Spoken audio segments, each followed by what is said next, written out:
જણાવશો જે લોકો નવા છે જે આપણે હું કેજી સેક્શનમાં જોબ કરતી હતી. 1 વર્ષથી મેં જોબ મારી લેફ્ટ કરેલી છે અને ઘણા સમયથી મારું એક પ્રોજેક્ટને શોધ જે વિજય સર દ્વારા મને મેસેજ મળેલો અને હું સમૃદ્ધિમાં છું અને આ મારો પહેલો પ્રયાસ છે. આપણો જ્યારે સંપર્ક સંગીતની સાથે થયો તો સંગીતે આપણે જે સંપર્ક કર્યો આપણે કહ્યું કે આપણે આવી રીતે પંચતંત્ર ઉત્સવમાં વાર્તા કહેવાની છે. તમારે શું પ્રતિભાવ હતો એ વાતની? અત્યાર સુધી હું કેજી સેક્શનમાં હતી એટલે વાર્તા કહેવાનું તો છોકરાઓને થતું જ હોય છે. પણ જે સમૃદ્ધિમાં જ્યારે પહેલાં સેશનમાં મળ્યું દર્શિની અને જે વાર્તાને જે ઢાળવાની છે આપણે પોઝિટિવ વેમાં ઢાળવાની છે એ મને થોડુંક એમ થયું કે આ તો વાર્તા જાણવા જેવી છે ને વાર્તાના ડીપમાં જવા જેવું છે. અત્યારથી મારા મગજમાં જે વાર્તાનો કન્સેપ્ટ હતો એવું હતું કે વાર્તા તો હું કહી દઈશ અને હું વાર્તાની અંદર હું કમાટી બાગની અંદર ફર્સ્ટ રેન્ક લાવી એટલે મને એવું હતું કે વાર્તા તો શું હોય કહેવાની જ. પછી જ્યારે મને બધું સેશનમાં મેં જાણ્યું દર્શિની સાથે પછી એક્ટ કરીને જ્યારે માછલીની વાર્તાને બધું બતાવ્યું ત્યારે ખબર પડી કે આ વાર્તાને 2 વખત વાંચીએ પછી એનો બોધ શું છે શું કહેવા માગે છે વાર્તા એ સમજીએ અને પછી તમે બાળકને એ વાર્તા સમજાવીને એની અંદર કઈ રીતે તમે એને રોકી શકો છો એનો જે બોધ છે એ મને ખૂબ જ મને એમ થયું કે આ પ્રયાસને જો હું જઈશ તો મને પણ શીખવા મળશે ને હું શીખીશ તો હું બાળકને શીખીશ. મને એ બાબતનો ખૂબ જ આનંદ છે. સરસ. અને નવી ઓળખ તમને મળી છે સાહિત્ય મિત્ર તરીકે. હા ચોક્કસ. માતાજી હશે, બેન હશે, દીકરી હશે, નવી ઓળખ સાહિત્ય તમારા સાહિત્ય મિત્રો તરીકે આ વર્ગમાં આશાદીપના સરહદ મિત્રો સાથે વાર્તા કરવાની જે એક રેગ્યુલર સ્કૂલ નથી પોતાનું ભણતર અને સાક્ષરતા એ પ્રમાણે ઓછું છે સમજણ પણ ભાષાને લઈને શબ્દને લઈને પ્રમાણ ઓછું છે. તો તમને એવું લાગતું હતું કે જે વર્ણન કરવાનું છે જે વાર્તા મારે કહેવાનું છે બને એટલી સરળ રાખવું કે બને એટલી સહેલી રાખવું કે આ લોકોને સમજાય કે તમને એવું હતું કે ના થોડાક અઘરા શબ્દો આપી શકાય તમને આ લોકોને થોડી ગ્રોથ થાય આ તૈયારીમાં? હા, હું તમને જાણ કરીશ કે હું જ્યારે અહીંયા આવવાની હતી ત્યારે મને એમ હતું કે કદાચ ગવર્મેન્ટ સ્કૂલમાંથી છોકરા અહીંયા આવતા હશે મને ખ્યાલ નહોતો.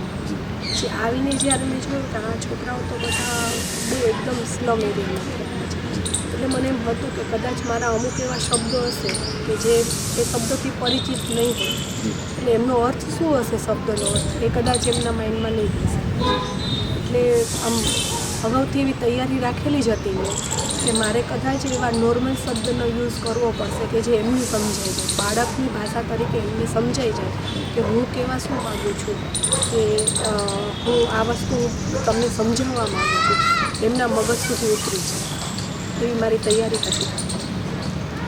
સરસ. આજે ખૂબ સરસ રીતે વર્ણનો હતા અને જે વાર્તાનો જે બનાવો બની રહ્યા હતા એ ખૂબ સરસ રીતે વિસ્તૃત રીતે સમજાવ્યા. પણ તમને લાગે છે કે આ સરહદ મિત્રો માટે પંચતંત્રનો બોધ છે કે વાર્તાનો બોધ છે એ આપણું જીવન હોય રોજિંદુ જીવન હોય એમાં કેવી રીતના એનો ઉપયોગ કરવો કેવી રીતના કે આ વાતને સમજતા થોડો સમય લાગશે શું વિચાર છે? પંચતંત્રની દરેક વાર્તા છે ને દરેક વાર્તાની અંદર કંઈક ને કંઈક એક બોધ છુપાયેલો જ છે. તમે વાર્તાને વાર્તા તરીકે જો વાંચી લેશો તો નથી સમજણ પડતી. તમે 2-3 વખત વાંચશો તો દરેક વાર્તામાં એક બોધ છુપાયેલો એ બોધને જો આપણે પકડી રાખીએ તો એ મોટાના જીવનમાં પણ અને બાળકના જીવનમાં પણ એટલો જ અગત્યનો છે.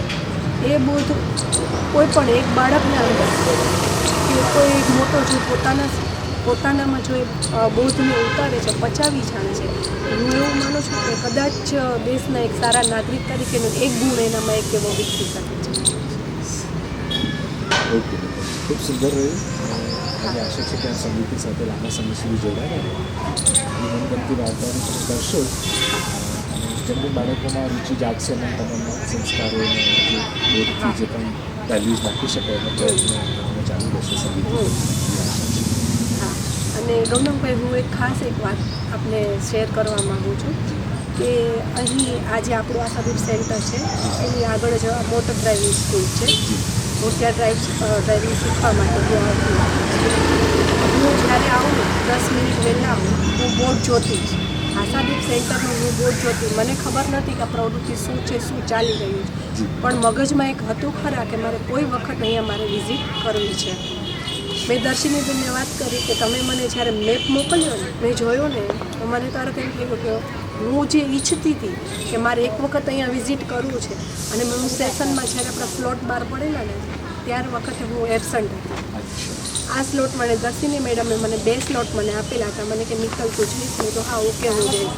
પછી મને ખબર પડી કે હું જે ઈચ્છતી હતી એ જ આજે મારું સપનું અહીં આવીને મારું સપનું સાકાર થઈ ગયું. અને આજે ખૂબ જ આનંદ થયો કે હું આમ વિચાર કરતી હતી કે એક વખત આવું છે, પણ મને 2 સ્લોટ મને અહીંયા જ મળ્યા છે. એનો મને આજે ખૂબ જ આનંદ છે. કુદરતે આપને સાંભળી હા, લીધી છે, કુદરતે અંતરની આજે ઈચ્છા મારું સાંભળી લીધું. અંતરની મારી ઈચ્છા હતી કે મને આવવું છે અહીંયા, અને મને આજે આ મોકો મળ્યો. અને ફરી પાછું મારું જે સેકન્ડ રાઉન્ડ છે જે ફેબ્રુઆરીનું એ પણ અહીં જ છે. એટલે જે કહે છે ને કે આપણે જે દિલથી જે ઈચ્છા રાખીએ છીએ ને કે જે એ આપણને કોઈ પણ રીતે આપણને કુદરત આપણને ત્યાં સુધી આપણને રસ્તો પહોંચાડી જ દે છે. અને મને આજે એ જગ્યાએ આવતા બહુ જ આનંદ આવે. ખૂબ સરસ. આ સરહદે મિત્રોને પણ ઘણું લાભ થશે. શીખવા તો મળશે જ, પણ સાથે સાથે એમની રુચિ જાગે, વાર્તાઓ સાંભળે એ પણ બહુ જરૂરી છે. એકત્રિત ધ્યાન રાખીને થેન્ક યુ. મારા તરફથી ડૉક્ટર બી.સી. જૈનની યાદમાં જે પંચતંત્રોત્સવ આપણે ઉજવી રહ્યા છીએ એમાં મને એક આ સરસ કામ કરવાનો મોકો મળ્યો એ બદલ સમિતિ ફાઉન્ડેશનનો હું ખૂબ ખૂબ દિલથી આભાર માનું છું. ધન્યવાદ.